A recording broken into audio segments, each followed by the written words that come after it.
আমাদের কোরবানির উদ্দেশ্য যদি হয় সমাজের মানুষের সামনে নিজের ইজ্জত রক্ষা করা, প্রতি বছর কোরবানি দেই, এবছর না দিলে মানুষ কি বলবে, বাচ্চারা কার মুখের দিকে চেয়ে থাকবে, আত্মীয় স্বজন, নতুন আত্মীয় স্বজন কি মনে করবে, এ সকল উদ্দেশ্য যদি আমাদের কোরবানির পেছনে কাজ করে, তাহলে সেই কোরবানি আল্লাহর কাছে মাকবুল বা গ্রহণযোগ্য কোনো কোরবানি হবে না। কোরবানি প্রসঙ্গে আল্লাহ রাব্বুল আলামিন বলেছেন, ইন্নামা ইয়াতাকাব্বালুল্লাহু মিনাল মুত্তাকিন। আল্লাহ তাআলা শুধুমাত্র মুত্তাকিদের ত্যাগ, তাদের উৎসর্গ, তাদের কোরবানি, তাদের স্যাক্রিফাইস, এটা আল্লাহ তাআলা কবুল করবেন। অতএব যাদের ভিতরে তাকওয়া নাই তাদেরটা আল্লাহ তাআলা গ্রহণ করবেন না, কবুল করবেন না। আমরা যে আয়াত পড়েছি সেই আয়াতও দেখেছি আল্লাহ রাব্বুল আলামিন ইরশাদ করেছেন যে আমাদের কোরবানির রক্ত, আমাদের কোরবানির পশুর গোশত, এর কিছুই কি আল্লাহর কাছে যায়? কিছুই আল্লাহর কাছে যায় না। অন্য সব ইবাদত, আর্থিক ইবাদত, এটার ফিডব্যাক আমাদের কাছে আসে না সাধারণত।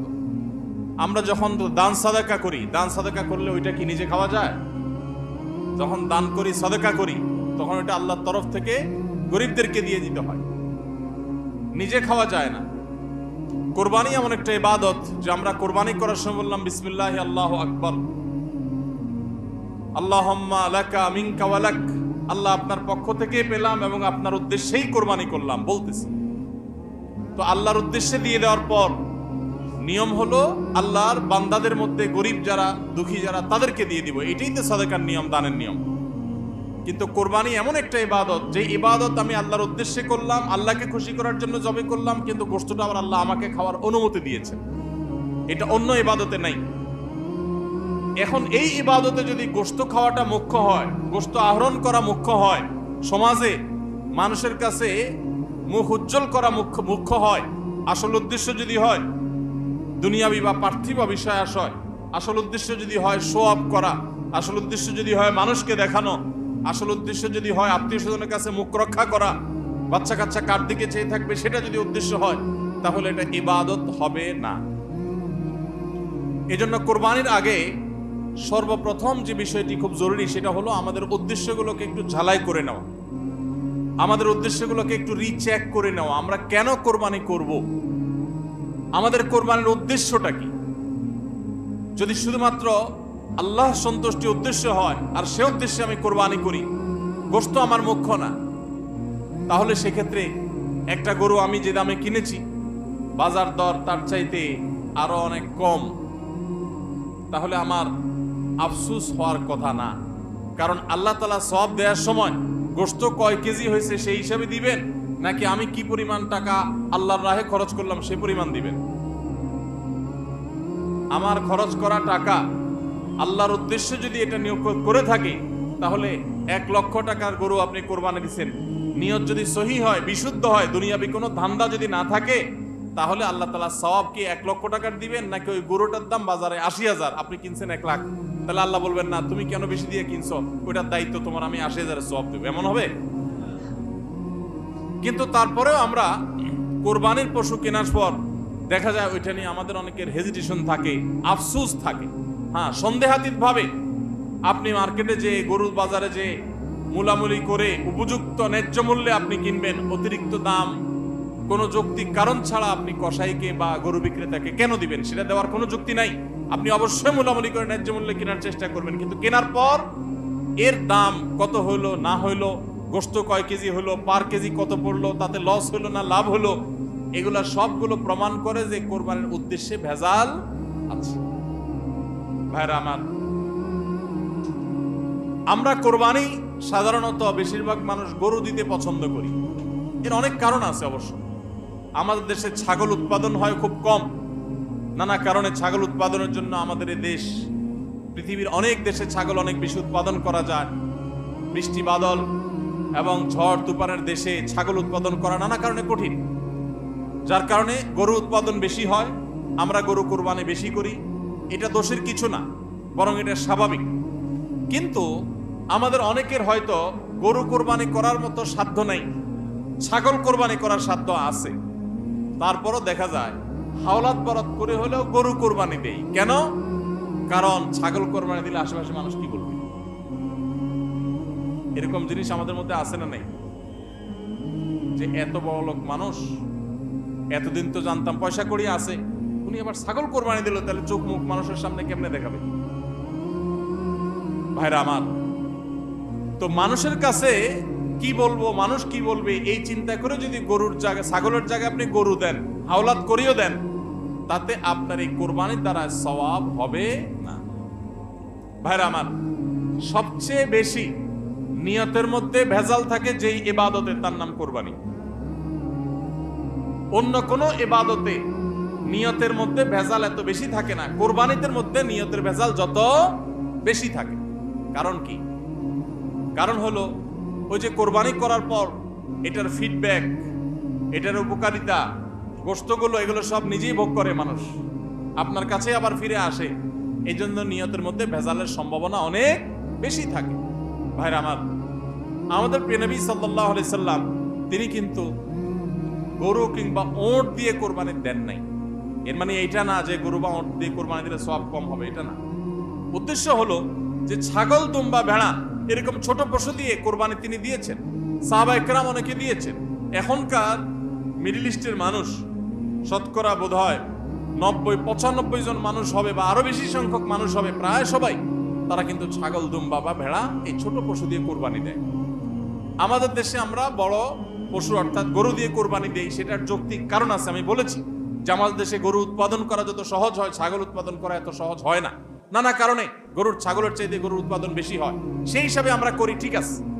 কিন্তু যদি উদ্দেশ্য হয় বড় পশু কোরবানি করে আমি বড় কোরবানি দাতা জাহির করব নিজেকে, তাহলে এর মাধ্যমে সওয়াব হওয়া তো দূরের কথা, মানুষ দেখানো ইবাদত করার কারণে শিরকে আসগরের গুনাহ হওয়ার আশঙ্কা আছে। আমার কথা কি বুঝাইতে পারছি? ভাইরা আমার, আমাদের দেশে বাস্তবতা হলো কিছু নেককার মানুষ আছেন, আল্লাহ তাআলা পয়সা করে দিয়েছেন, হালাল টাকা, আবার আল্লাহর উদ্দেশ্যে বড় পশু কুরবানি করে গরিব দুঃখীকে গোশত খাওয়ায়, গরিবদের পুষ্টির যোগান হয়, এরকম নেক উদ্দেশ্যওয়ালা মানুষ আছে আলহামদুলিল্লাহ। কিন্তু এই সীমিত সংখ্যক মানুষ ছাড়া সাধারণত গরুর সাইজ যত বড় হয় নিয়তের ভেজাল তত বেশি হয়। আমি কি আপনাদের বুঝাতে পারছি? সাধারণত গরুর সাইজ যত বড় হয় নিয়তের ভেজাল তত বেশি হয়। সব ক্ষেত্রে এটা প্রযোজ্য না। অনেক নেককার মানুষ আছেন যে গরুর সাইজও বড়, মাশাআল্লাহ নিয়তটাও খালেস, আবার উপার্জনও হালাল, এরকম আল্লাহর বান্দাও আছেন, কিন্তু তাদের সংখ্যা খুবই কম। সাধারণত গরুর আকার যত বড় হয়, এই বেশিরভাগ এই শ্রেণীর কোরবানি দাতাদের নিয়তে ভেজাল বেশি। আপনি ঢাকা চলে যাবেন, গুলশান, বারিধারা, ঢাকার একেবারে এলিট শ্রেণী মানুষের বসবাস যে সমস্ত এলাকায়, সেই সমস্ত এলাকায় দেখবেন এক এক বাড়ির ভিতরে গ্যারেজে বিশাল বড় বড় 3টা, 4টা, 5টা গরু, এক একটা 4 লাখ, 3 লাখ, 5 লাখ এরকম দামের গরু। এই বাড়িওয়ালাদের বেশিরভাগ লোকদেরকে দেখবেন জীবনে এরা মসজিদের ধারে কাছেও যায় না, কিন্তু কোরবানিটা করে মাশাআল্লাহ। কারণ কি? একে তো কোরবানি করে গরিব দুঃখী লাইনে দাঁড়ায় থাকবে, আপনার চেয়ারে বসে বসে গরিব দুঃখীরে কোরবানি গোশত দেব, ভালোই তো লাগে। একটা বাকাওয়াতি জাহির হয়, দানবীর, সেটা জাহির করা যায়, উৎসব হয়, আনন্দ হয়। আমি আগে বলেছি কোরবানি এটা উৎসব, কোরবানি একটা ইবাদত, এটা ইসলাম এবং মুসলমানদের সংস্কৃতি, সন্দেহ নেই। কিন্তু সব কিছুর উপরে ইবাদতের মানসিকতা প্রাধান্য থাকতে হবে। কারণ ইব্রাহিম আলাইহিস সালাম যে কোরবানি করেছিলেন, সেই কোরবানি মূলত আল্লাহর নির্দেশ পালনার্থে করেছিলেন। তিনি মূলত আল্লাহর কাছে প্রমাণ করেছেন বা আল্লাহর কাছে প্রকাশ করেছেন যে আল্লাহ যত আদেশ করেন, যত নিষেধ করেন সব তিনি মানবেন। এমনকি নিজের সন্তানকে কোরবানি করার নির্দেশ আল্লাহ করার পর সেটাও মানতে তিনি প্রস্তুত হয়েছেন। আল্লাহ সন্তান কোরবানি হইতে দেন নাই, কিন্তু তিনি পরীক্ষায় পাশ করে ফেলেছেন। এই কোরবানি আমাদেরকে শিক্ষা দেয় আল্লাহর আদেশ নিষেধ আমার যুক্তিতে ধরুক আর না ধরুক, আমার বুঝে খাটুক বা না খাটুক, আমার পক্ষে যাক আর বিপক্ষে যাক, আমার ভালো লাগুক আর না লাগুক, সর্বাবস্থা আমি আল্লাহর আদেশ নিষেধ মেনে চলবো। এটাই হলো কোরবানির প্রধান শিক্ষা। আল্লাহ তাআলা আমাদের সবাইকে সেই শিক্ষা মাথায় রেখে শুধুমাত্র আল্লাহকে খুশি করার উদ্দেশ্যে কোরবানি করার তৌফিক দান করুন। মেয়ে বিয়ে দিয়েছেন, বা ছেলে বিয়ে করাইছেন, ব্যয়ের বাড়ি থেকে মেহমান আসবে, ব্যয়েরা জিজ্ঞেস করবে ব্যয় কি কোরবানি দিচ্ছেন, একটা ব্যাপার সেপার আছে। তখন যদি বলেন যে ব্যয় সাহেব এবার টাকা পয়সা হাতে নাই, সেজন্য এবার কোরবানি দিব না, তাহলে মুখ থাকে। এজন্য একটা কোরবানি দেওয়া লাগে। এই কোরবানি কি ব্যয় হিসাবের জন্য হলো না আল্লাহর জন্য হলো? এই ব্যয় হিসাবের জন্য কোরবানি করলে সেখানে সওয়াব হবে না, বরং শিরক হবে, শিরকে আসগর। এটাকে শিরকে আসগর বলা হয়। আল্লাহ তাআলা আমাদের সবাইকে আল্লাহকে খুশি করার জন্য কোরবানি করার তৌফিক দান। আল্লাহকে খুশি করার জন্য যে কোরবানি করছেন, মাঝে মধ্যে একটু অ্যাসিড টেস্ট করবেন। অ্যাসিড টেস্ট বলবো, ধরেন আপনি প্রতি বছর গরু কোরবানি করেন, এক বছর হঠাৎ করে ছাগল কোরবানি করেন, ছাগল কোরবানি করেন।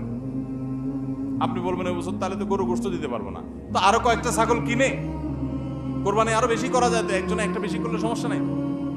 ছাগল অনেকগুলো কিনে গরিব দুঃখীদেরকে দিয়ে দেন, তারা কোরবানি করে, তারা গোশত খায় ফেলাকে আপনার তরফ থেকে কোরবানি হয়ে যাবে। আপনি একটা ছাগল করেন, দেখেন এটা মানাইতে পারেন কিনা নিজেরই। যদি কোনো অসুবিধা না হয় মানাইতে, তাহলে আলহামদুলিল্লাহ আল্লাহ শুকর আদায় করতে পারেন যে আপনার নিয়তের মধ্যে বোধহয় ভেজাল নাই। আর যদি মনে হয় না প্রতি বছর গরু দেই, এবার ছাগল দিলে কেমনে হয়, মানুষ কি বলবে, তাহলে বুঝতে হবে ডাল মে কুচ কালা নেই, পুরা হি কালা হয়। আল্লাহ তাআলা আমাদের সবাইকে ইখলাসের সাথে, তাকওয়ার সাথে কোরবানির এই আমলটি সম্পাদন করার তৌফিক দান করুন। ভাইরা আমার, কোরবানির সামনে আসছে, এখন থেকে আমরা একটু পরিবারের সদস্যদেরকে নিয়ে বসি, বাচ্চা সহ ফ্যামিলির সব সদস্যরা একটু বসেন, মশওয়ারায় বসেন, পরামর্শ মজলিসে বসেন, বসে জিজ্ঞাসা করেন আমরা আসলে কোরবানিটা কেন করতেছি। গোশত খাওয়া, ফ্রেশ গোশত আহরণ করা, মানুষের সামনে নিজেদের মুখ উজ্জ্বল করা, কি ধান্দা, উদ্দেশ্য কি? একজন একজন করে সবাই মতামত নেন এবং এটা নিশ্চিত করেন যে আমরা আল্লাহর জন্যই কোরবানি করছি। এটা কিভাবে নিশ্চিত করব?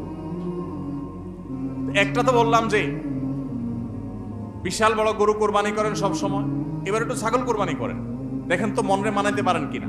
কারণ আপনি বলবেন ভাই গরু কোরবানিতে অনেক টাকা লাগে, ছাগলে তো অনেক কম টাকা লাগে, তাহলে এই কোরবানি ওইটার চাইতে কিভাবে উত্তম হয়? আমি উত্তম বলতেছি না, আমি বলতেছি যে আপনার নফস, আপনার মন মানে কিনা যে আমি গরুর জায়গায় ছাগল কোরবানি করলেও তো হবে, হবে না হবে না?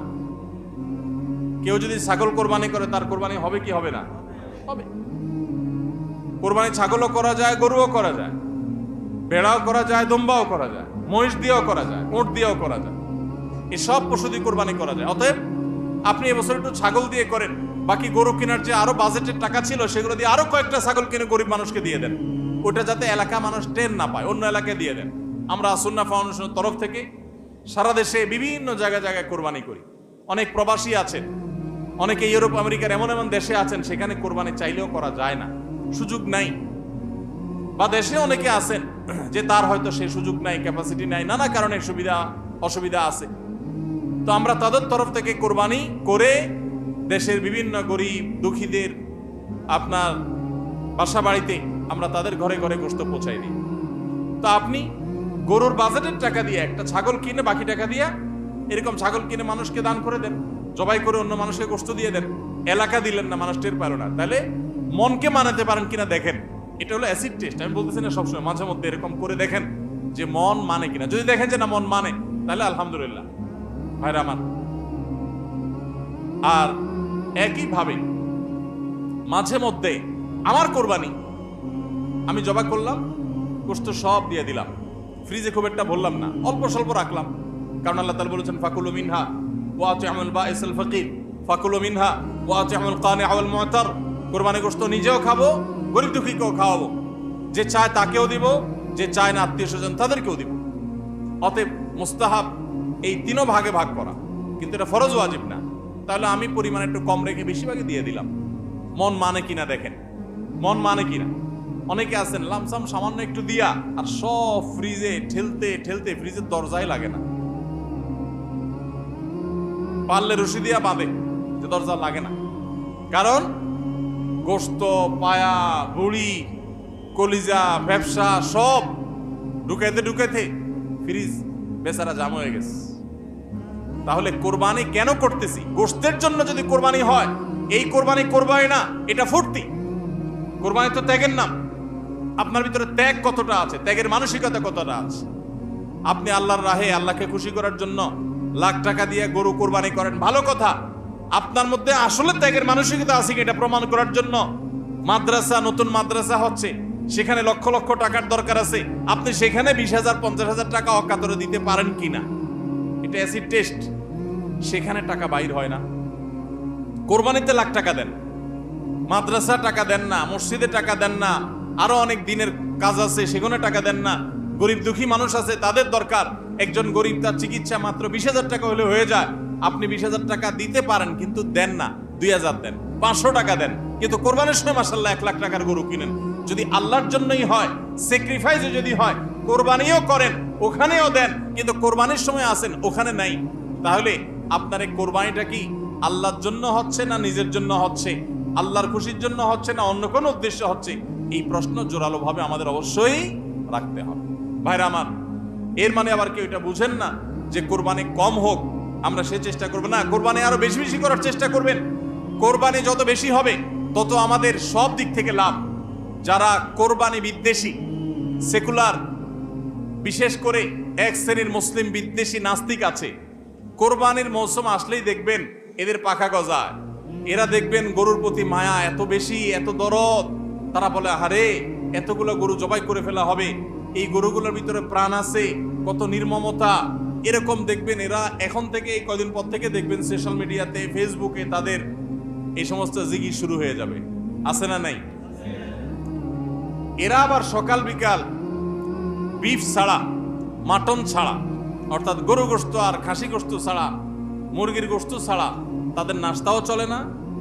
তাদের নাস্তায় থাকে হলো আপনার চিকেন স্যান্ডউইচ, তাদের দুপুরে থাকে হলো বিফ কারি, তাদের রাতে থাকে হলো গরুর কালাবুনা অথবা মাটন, ডাল খাসি। 3 বেলা গোশত ছাড়া চলে না। কিন্তু মুসলমানদের কোরবানি আসলে তাদের কি হয়? অ্যালার্জি ছাড়া চুলকানি শুরু হয়, আছে না নাই? এই জন্য এদের প্রতিবাদে কোরবানি আরো বেশি করে করবেন, কিন্তু সেটা আল্লাহকে খুশি করার জন্য যেন হয়। কারে খুশি করার জন্য হবে?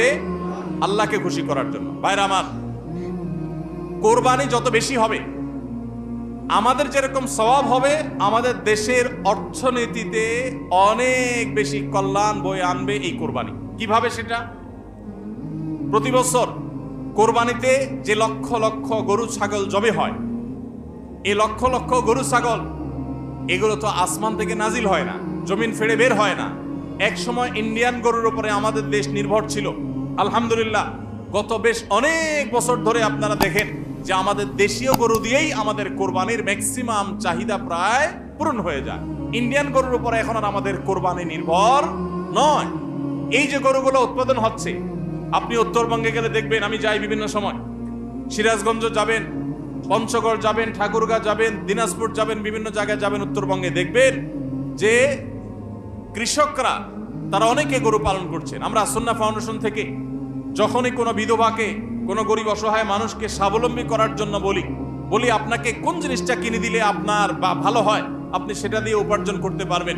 বেশিরভাগ বিধবারা, বেশিরভাগ অসহায় মানুষেরা তারা বলে একটা গরুর বাছুর কিনে দেন, একজোড়া ছাগল কিনে দেন, তাহলে এগুলো আমি সারা বছর বড় করব। এগুলো বড় করতে এমন কোনো ঝামেলা নাই। দোকানদারি করা অনেক ঝামেলার কাজ, চ্যালেঞ্জের কাজ, বাকি চলে যায়, টাকা তোলা যায় না, এগুলো সহজ।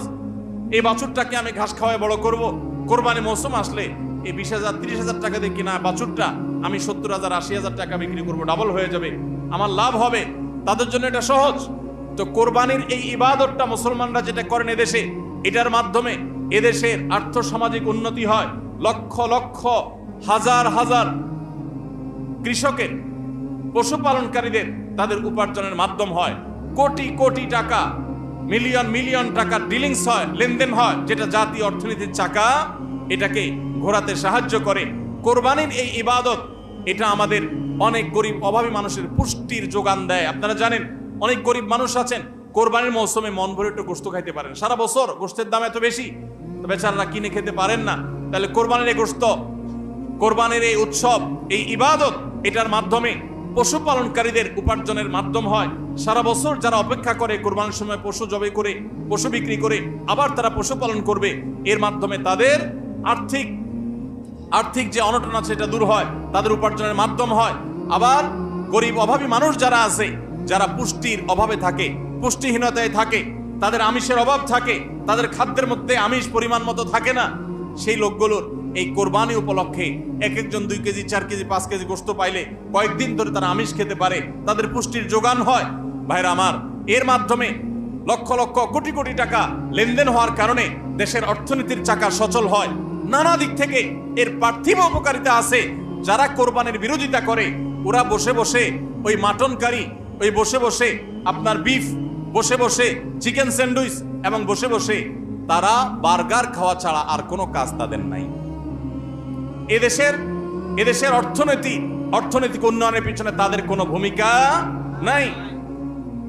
প্রবাসের যে রেমিটেন্স এদেশে আছে, যত রেমিটেন্স আসে, যেটি আমাদের দেশের অর্থনীতির চাকাকে সবচেয়ে বেশি সচল রাখে, গার্মেন্টস শিল্প একটা চাকা আর রেমিটেন্স আরেকটা চাকা, এই দুইটা চাকা আমাদের দেশের অর্থনীতিকে মূলত সচল রাখে। সবচেয়ে বেশি বৈদেশিক মুদ্রা আমরা কামাই এই দুইটা মাধ্যমে। ভাইরা আমার, আপনারা নিশ্চয়ই জানেন, চাঁদপুর এলাকার মানুষ আপনারা, এই চাঁদপুরে প্রায় প্রতিটা ঘরে ঘরে বিদেশি আছে না নাই?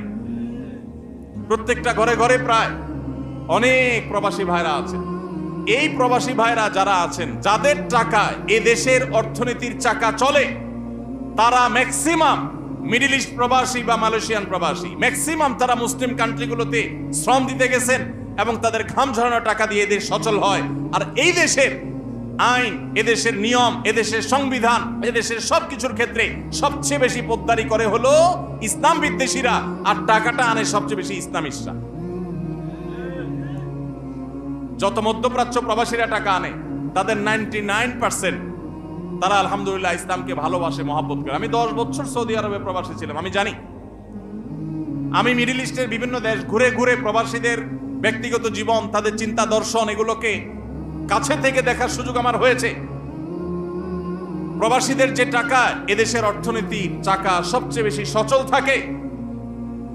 আমি ইউরোপ আমেরিকায় থাকা প্রবাসী ভাইদের প্রতি শ্রদ্ধা রেখে বলছি, তাদের মধ্যে অনেকে আছেন যারা দেশকে ভালোবাসেন, কিন্তু ম্যাক্সিমামের অবস্থা হলো যে তারা যদি ওই সমস্ত দেশে একবার যেতে পারে, তাহলে দেশের জমি জমা, বাড়ি গাড়ি যা আছে এগুলা বিক্রি করে ডলার করে হুন্ডির মাধ্যমে নিয়ে যায়। দেশে তার একটা বাড়ি কেনা লাগবে, কারণ সে সেখানকার নাগরিক হয়ে যায়। আর মিডল ইস্টে যারা যায় তারা নাগরিক হইতে পারে না, এই জন্য ওখান থেকে একটা রিয়াল, একটা দেরহাম পারলে ওইটা বাঁচিয়ে দেশে পাঠায়। ঠিক না বে ঠিক? অতএব কোরবানির উৎসবের মাধ্যমে দেশের অর্থনীতির চাকা সচল হয়। প্রবাসীদের কষ্টার্জিত আয়ের মাধ্যমে দেশের অর্থনীতির চাকা সচল হয়। এদেশের অর্থনীতির চাকা সচল হওয়ার পেছনে সবচেয়ে বেশি ভূমিকা যাদের, তাদের বিরুদ্ধাচরণকারী যাদের কোনো ভূমিকা নাই, বসে বসে বার্গার খাওয়া ছাড়া, চিকেন আর বিফ কাট আপনার মাটন খাওয়া ছাড়া যাদের আর কোনো কাজ নাই, এরাই কোরবানি আসলে গরুর জন্য মায়া কান্না শুরু করে।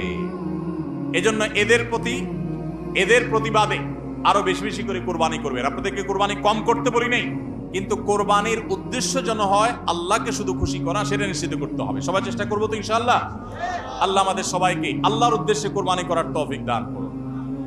তাহলে কোরবানি আসার আগে আগে নিজেকে নিজে জিজ্ঞাসা করবেন, পরিবারের সদস্যরা বসে নিজেদের মধ্যে পর্যালোচনা করবেন যে আমরা কোরবানিটা কেন করছি, আমাদের উদ্দেশ্যটা কি।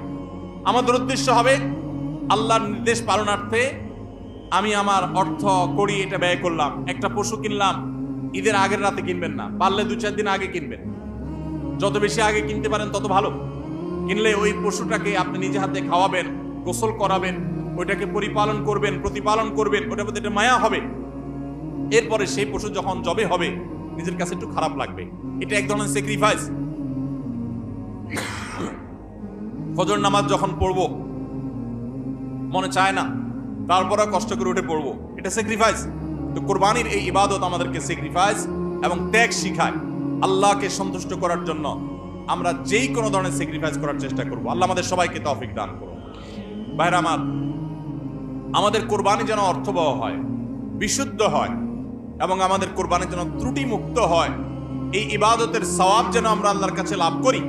সেজন্য দ্বিতীয় যে পরামর্শ দিতে চাই বা যে দ্বিতীয় আমলটি কথা বলতে চাই, সেটি হলো কোরবানির পশু এটা যারা বানাবে সে সমস্ত কসাইদেরকে উপযুক্ত মজুরি আমরা দিব। তাতে কোনো কার্পণ্য করব না। কিন্তু কোরবানির পশুর কোনো গোশত মজুরি হিসাবে দেওয়া যাবে না। কোরবানির পশুর গোশত যদি মজুরি হিসাবে দেন তাহলে সেটা জায়েজ হবে না, আপনার কোরবানি হবে না। তো যেটা বলছিলাম যে কোরবানির পশুর গোশত এটা যে কসাইরা বানায়, সেই কসাইদেরকে কোরবানির পশুর গোশত থেকে কিছু দেওয়া যাবে না। এখন আপনি বলবেন, ভাই কেমন কথা, যেই বেচারা কোরবানির পশুটা প্রস্তুত করলো, চামড়াটা ছিললো, এত কষ্ট করে বানাইলো, গোশতগুলো সব নিয়ে বাসা তুলে যাবো আর তার কিছুই দিব না, কেমন হয়? দেখতে মনে হচ্ছে এটা অমানবিক না? আসলে কাহিনী ভিন্ন। কাহিনী কি? কাহিনী হলো কোরবানির পশু আমরা যখন জবাই করলাম, বিসমিল্লাহ আল্লাহু আকবার, আল্লাহুম্মা মিনকা ওয়ালাক, এটা যখন জবাই করলাম আল্লাহর নামে, তখন এই পশু আল্লাহর নামে জবে হয়ে গেছে। এটা মূলত যেটা বললাম গরিব দুঃখীকে দেওয়ার কথা। কারণ আমরা যখন যাকাত দেই, সাদেকা দেই, তখন কি ওটা নিজে খাইতে পারি? আর তাহলে কোরবানির গোশত তো খাইতে পারার কথা না, কিন্তু আমরা খাইতে পারতেছি কেন? আল্লাহ তাআলা এই একটা আর্থিক ইবাদত আল্লাহ কবুল করেছেন। আমরা যখন সহি নিয়ত যদি করে থাকি, আল্লাহ কবুল করে এরপর বলেন ঠিক আছে তোমাকে দিলাম, তুমি খাও আমার তরফ থেকে, আল্লাহর তরফ থেকে এবার আমি খাই। তো এই কোরবানির গোশত এটা বিক্রি করা জায়েজ আছে না জায়েজ নাই? না জায়েজ। কেন জায়েজ নাই? কারণ এটা তো ওই যে আল্লাহ আমাকে হাদিয়া দিয়েছেন গ্রহণ করার জন্য, আল্লাহর নামে দিয়ে দিয়েছি, এটা আমি বিক্রি করার সুযোগ নাই। এখন কসাইকে যদি আমি গোশত দেই পারিশ্রমিক হিসাবে, তাহলে এটা একরকম বিক্রি করার মতো হয়। কিভাবে? তিনি কষ্ট করেছেন, তাকে তার বিনিময় দিলাম, তাহলে বিক্রি করার মতোই হলো। আমি গোশতটা তাকে একটা বিনিময় নিয়ে দিলাম, গোশত দিয়ে টাকা নিলাম, বিক্রি করা এটা, এখানে গোশত দিয়ে শ্রম দিলাম, একই জিনিস। এই জন্য এটা জায়েজ নাই। তাহলে কি করবেন? কসাইকে তার ন্যায্য মূল্য দিবেন। একটা গরু বানানোর জন্য যা লাগে তা পুরাটা দিবেন এবং আগে ভাগে এগুলো চুকায় নিবেন। মুশকিল হলো কসাইরা জানে যে একটা গরু বানাইতে হয়তো বাজার দর অনুযায়ী সে 10,000 টাকা নিত, এখন সে 8,000 রাজি হয়ে গেছে। কেন 8,000 রাজি হয়ে গেছে? কারণ সে জানে তার সাথে আরো যে 3-4 জন থাকবে, সবাইরে আপনি কমপক্ষে এই 4 জনকে যদি 2 কেজি করে বা 3 কেজি করে গোশত দেন, তাহলে 3-4 12 কেজি হবে। তো 12 কেজি গোশতের বাজারের দাম কত? হ্যাঁ, তাহলে চিন্তা করবে সে যে আমার তো এই দিক দিয়ে 2,000 টাকা ছাড় দিলাম আর পাইলাম তার চাইতে আরো অনেক বেশি। এই জন্য কসাই কম টাকা রাজি হয়ে যাবে। কসাইকে এই জন্য আগে ভাগে বলে দিবেন, শুনেন, কথা শুনেন ভালো করে, গোশত কিন্তু আপনাকে এক পিছু দেব না, আপনি কত নিবেন সেটা আপনি চুকান, আমার খাটলে নেব, না হলে অন্য কসাইয়ের সাথে আলাপ করবো, কিন্তু আগে মাথায় এটা রাখেন আপনারা কিন্তু আমি গোশত দেব না, টাকা যা নেওয়ার নিবেন। নবী করিম সাল্লাল্লাহু আলাইহি সাল্লাম আলী রাদিয়াল্লাহু তাআলাকে এটা বলে দিয়েছেন, কোরবানি করার সময় বলে দিয়েছেন, দেখো কসাইকে কিন্তু কোরবানির গোশত দিবা না। কোরবানির গোশত শুধু না, কোরবানির পশুর কোনো কিছু বিনিময় সে দিবা না, তাকে টাকা দিবা আলাদা, যত টাকা লাগে সেটা দিবা, গোশত দিবা না, তাহলে বিনিময় হয়ে যাবে, জায়েজ হবে না, তোমার কোরবানি হবে না। এই জন্য ভাইরা এই জিনিসটা আমাদের সাবধান থাকতে হবে, কসাইকে কোরবানির গোশত বিনিময় হিসাবে দেওয়া যাবে। হ্যাঁ, কসাই যদি গরিব হয় তাহলে সেক্ষেত্রে অন্য গরিবকে আপনি আধা কেজি করে দিচ্ছেন, কসাইরও আধা কেজি দিতে পারেন, অন্য গরিবকে 1 কেজি করে দিচ্ছেন, কসাইরও 1 কেজি দিতে পারেন, কিন্তু কসাই হিসাবে না। সেটা হলো তিনি যদি কসাইগিরি নাও করতেন তারপরও আপনি তাকে দিতেন যদ্দুর অদ্দুর দিবেন।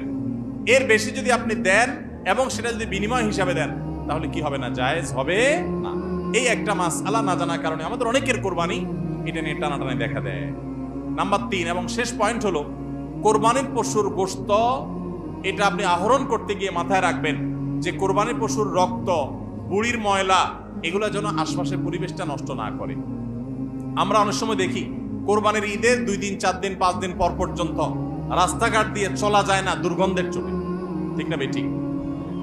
এবং কোরবানির মৌসুমে প্রায় বিভিন্ন বছরে দেখি আমরা বন্যা হয়, এই ময়লাগুলো পানির সাথে বিভিন্ন জায়গায় ছড়ায় পড়ে। বিশেষ করে আমাদের বাইরে আশেপাশে রাস্তাঘাট দিয়ে পথচারীরা যখন চলে, আপনার কোরবানির পশুর দুর্গন্ধ, এটার ময়লা, রক্ত, এগুলো যদি আশপাশে পরিবেশ নষ্ট করে, মানুষের নাক ধরে, মানুষ অসুস্থ হয়, নানা রকমের রোগ তৈরি হয়, এখান থেকে নানা রকম রোগবালাই ছড়ায় এবং মানুষের কষ্টের কারণ হয়, তাহলে কোরবানি দিয়ে আপনি সওয়াবের পরিবর্তে গুনাহ হওয়ার আশঙ্কা আছে। এই জন্য নিজ দায়িত্বে আমার পশুর কোরবানির রক্ত গর্ত করে এমন ভাবে কোরবানি করব যে সব গর্তে চলে যাবে এবং মাটি চাপা দিয়ে দিব এবং পানি দিয়ে এমন ভাবে পরিষ্কার করে দিব ব্লিচিং পাউডার ইত্যাদি দিয়ে এমন ভাবে পরিষ্কার করব যাতে করে আশপাশে কোনো মানুষের কষ্ট না হয়। অনেকে আছেন কোরবানির বুড়ি ময়লাগুলা যেখানে সেখানে ফেলে দিয়ে রাস্তার পাশে উনি বুড়িটা নিয়ে চলে গেছেন। এটা কোনো ভালো মুসলমানের কাজ না, এটা ফাসেক মানুষের কাজ। নবী করিম সাল্লাল্লাহু আলাইহি সাল্লাম ঈমানের শাখা বলতে গিয়ে বলেছেন ইমাতাতুল আযা আনিত তারিক, ঈমানের একটা শাখা হলো রাস্তায় এমন কিছু যদি কেউ কষ্ট ফেলে রাখে যেটাতে আরেকজনের কষ্ট হয়, সেটা আপনি আরেকজন ফেললে আপনি সরাই দিবেন, এটা হলো ঈমানের দাবি। আর আপনি নিজে যদি ফালান সেই জিনিসটা, যে জিনিসটা মানুষের কষ্ট হয়, তাহলে এটা তো কুফরির অঙ্গ হবে। কথা কি বুঝাইতে পারছি? আমরা অনেকে কোরবানি করি কিন্তু এই জিনিসগুলো খেয়াল করি না যে আমার কোরবানিটাকে অনর্থক করে দিতে পারে, অর্থহীন করে দিতে পারে, সওয়াবের পরিবর্তে গুনাহ হতে পারে। এজন্য কোরবানির পশুর রক্ত, ময়লা, বুড়ির ময়লা, এই সবগুলোকে আমরা নিজ দায়িত্বে একবারে পরিষ্কার করে রাখবো। মনে থাকবে তো ইনশাআল্লাহ? আল্লাহ তাআলা আমাদের সবাইকে কোরবানির এই ইবাদতকে আল্লাহকে সন্তুষ্ট করবার উদ্দেশ্যে খালেস এবং বিশুদ্ধ নিয়তে, সহি নিয়তে, এবং এই কোরবানিকে আল্লাহ তাআলা বিশুদ্ধ উপায়ে আমাদেরকে সবাইকে সম্পাদন করার তৌফিক দান করুন। আমাদের কোরবানির পশুর রক্ত বা পশুর কোনো কিছু দুর্গন্ধ বা কোনো কিছু, কোনো ময়লা যেন পরিবেশকে দূষিত না করে, মানুষের কষ্টের যেন কারণ না হয়। আল্লাহ তাআলা আমাদের সবাইকে সে বিষয়গুলোকে মেনে চলার তৌফিক দান করুন। কে কত ভালো কোরবানি করলেন, কে কত ভালো মুসলমান, দায়িত্বশীল মুসলমান, এটা বোঝা যাবে কোরবানির পর পশু যেখানে কোরবানি করেছেন আশেপাশে কোনো জায়গায় কতটা পরিষ্কার আছে না আছে, এটার উপর। এটা হলো মিটার, এটা দিয়ে মাপা যাবে যে আপনি মুসলমান, ইসলাম কতটা বুঝছেন। শুধুমাত্র জবাই করলেন আর গোশত খাইলেন ইবাদত হয়ে গেল, এত সোজা না।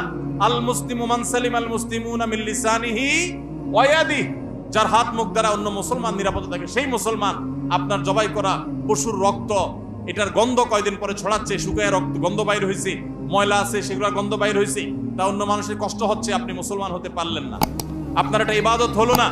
এই জন্য এই একটা বিষয় মনে হতে পারে ছোট্ট বিষয়, এই ছোট্ট বিষয়টাই কিন্তু আমাদের ইবাদতকে নষ্ট করে দিতে পারে। আমরা সবাই খেয়াল করবো তো ইনশাআল্লাহ। আল্লাহ তাআলা আমাদের সবাইকে আমল করার তৌফিক দান করুন। জাযাকুমুল্লাহ খাইর।